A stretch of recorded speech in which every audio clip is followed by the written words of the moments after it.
Hello friends, कैसे हैं आप लोग। आई होप आप सब लोग ठीक होंगे। आज मैं क्लास 10th का बायो का हेरिडिटी एंड इवोल्यूशन चैप्टर के नोट्स लेकर आई हूँ। आई होप आप लोगों को इजीली समझ में आ जाएंगे। तो मेरा पहला टॉपिक है हेरिडिटी। हेरिडिटी क्या होता है? The transmission of the characters from the parents to their offspring is called the heredity. मतलब ट्रांसमिशन हो जाना कैरेक्टर्स का पेरेंट्स से बच्चों के अंदर। नेक्स्ट टॉपिक है मेरा variation. The difference in the character among the individual of the species is called the variation। मतलब different type of the variation आपको नज़र आएगा लोगों में, लोगों की हाइट को लेके, स्किन कलर को लेके। तो इसके एग्जाम्पल है human height in the trait which show variation. Some people are very tall, some are less tall, and some have medium height and some have short height etcetera. In the most of the people, the earlobes is the hanging.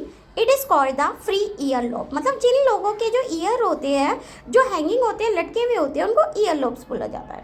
In some people, the earlobes is closely attached to the side of the head and it is called the attached earlobe। These are two variation found in the human population। मतलब जिन लोगों के जो year होते हैं head के side में attach होते हैं, उनको अटैच ईयर लोब बोला जाता है। और ज़्यादातर ये ह्यूमन पॉपुलेशन के अंदर ये दो एग्जाम्पल ऐसे हैं जो वेरिएशन के आपको नॉर्मली नज़र आ जाते हैं।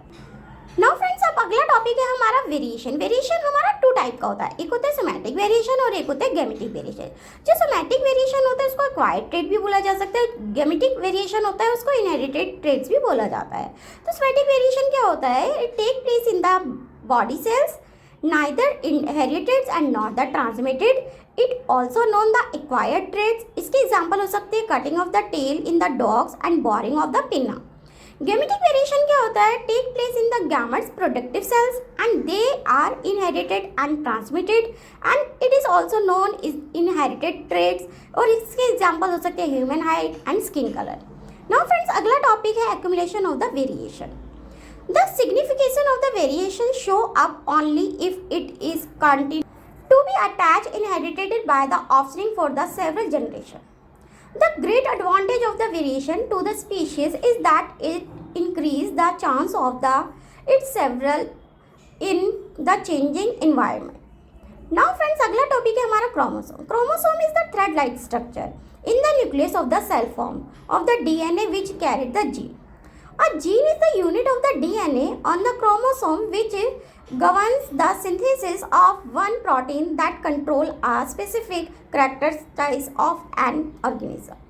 जो जीन वर्क करता है वो पेयर के अंदर करता है। और जीन जो होते हैं हमारे टू टाइप के होते हैं, एक डोमिनेंट जीन्स होता है और रिसेसिव जीन्स होता है। जो डोमिनेंट जीन्स होता है वो अपनी डोमिनेशन चलाता है। ये क्या होता है? The genes which decide the appearance of an organism even in the presence of an alternative gene is known the dominant gene. और इनको हमेशा रिप्रेजेंट किया जाता है कैपिटल लेटर्स। नाउ जो अगला जीन है वो हमारा है recessive gene. The genes which can decided the appearance of the organism only in the presence of another nonidentical gene is called the recessive gene. They represented the small letter. और जो recessive jeans होता है ये small letter से denote किया जाता है। अब अगला टॉपिक आता है इंपॉर्टेंस ऑफ द वेरिएशन। मतलब वेरिएशन की क्या क्या इंपॉर्टेंस है? Depending upon the nature of the variation, different individuals would have different kind of advantages। Main advantages of the variation to species is that it is increase the chance of its survival in the changing environment। Now जो हमारा अगला topic है वो है genotypic. Genotypic is the description of the gene present in an organism। Genotypic is always a pair of letter double T, मतलब capital letter में एक capital एक स्मॉल लेटर और दोनों शॉर्ट लेटर में। इसके एग्जाम्पल हो सकता है क्रोमोसोम। फिर हमारा अगला टॉपिक है फेनोटाइपिक।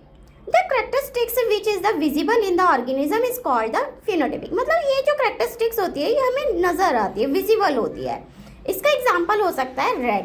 नाउ फ्रेंड्स, हमारा अगला टॉपिक है जॉर्ज मेंडल। जो उन्होंने क्या किया था, पी प्लांट के ऊपर एक्सपेरिमेंट किया था। वो एक फर्स्ट जो थे वो साइंटिस्ट थे जिन्होंने सिस्टमैटिक स्टडी की थी pattern of the inheritance which involve the transfer of the characteristics from the parent to the project. Mendel was the known as the father of the genetic. Mendel ji को क्या बोला जाता? Father of genetic भी बोला जाता था। Pisum sativum garden tea, जिसको मटर का पौधा भी कह सकते हैं या गार्डन टी भी कह सकते हैं या पी प्लांट भी कह सकते हैं। Mendel use a number of the contrasting characters for the garden tree, क्योंकि जो मटर का जो पौधा था उसके अंदर कई तरीके के हमें कंट्रास्टिंग करने को मिल सकते थे, कोई रिंकल थी, कोई राउंड येलो थी, कोई शॉर्ट में थी, तो इसलिए उन्होंने मटर के पौधे को चुना था। फिर अगला टॉपिक है मेंडल्स एक्सपेरिमेंटल मटेरियल, मतलब उन्होंने जो था किनके ऊपर एक्सपेरिमेंट किया, जो short life span of the plant, मतलब जिन प्लांट्स की शॉर्ट लाइफ थी, large number of the seed produce, जो बहुत ज़्यादा लार्ज नंबर के सीड जो थे प्रोड्यूस करते थे, normally allow self fertilisation but cross fertilisation can also be carried out.